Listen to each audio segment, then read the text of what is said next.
Discussioni e polemiche, fondate o meno, continuano a caratterizzare la vigilia di un anno scolastico segnato dalle prescrizioni anticontagio. In questo senso i corsi di recupero iniziati in questo periodo negli istituti superiori potrebbero rappresentare, secondo alcuni, una sorta di prova generale in vista del 14 settembre. Qui siamo all'Istituto Paritario San Marco, in uno dei poli scolastici più affollati di Mestre, dove ai corsi di recupero si sommano i cosiddetti corsi di potenziamento e dove la coordinatrice delle attività didattiche, Claudia Cellini, ha scelto di far indossare la mascherina agli studenti anche quando siedono al banco. Penso che questo sia un aspetto educativo che la scuola deve, in questo momento di grande novità, portare avanti in tutto e per tutto.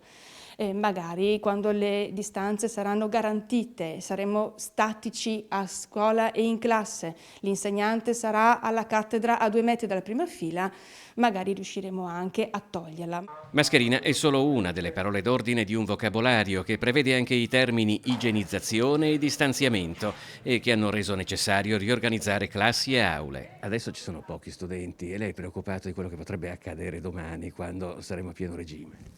La preoccupazione credo sia normale averla e ci stiamo appunto attrezzando in modo tale che il rischio sia ridotto ai minimi termini, con flussi di persone, con una capacità degli ambienti di rispettare appunto le normative. Diversi paesi europei guardano al modello danese. In Danimarca già da aprile è stato sperimentato con un certo successo il sistema delle cosiddette bolle protettive.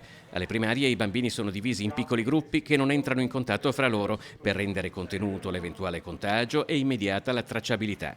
Per certi versi è un po' quello che succede anche qui, dove i ragazzi trascorrono la ricreazione nel luogo assegnato alla propria classe. È un grosso sacrificio osservare le regole, le nuove regole.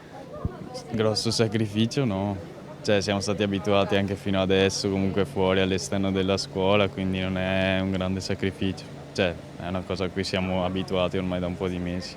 C'è la coscienza tra i suoi compagni di classe, per esempio, della pericolosità del coronavirus, oppure c'è qualche dubbio su tutte queste prescrizioni che ci sono in giro?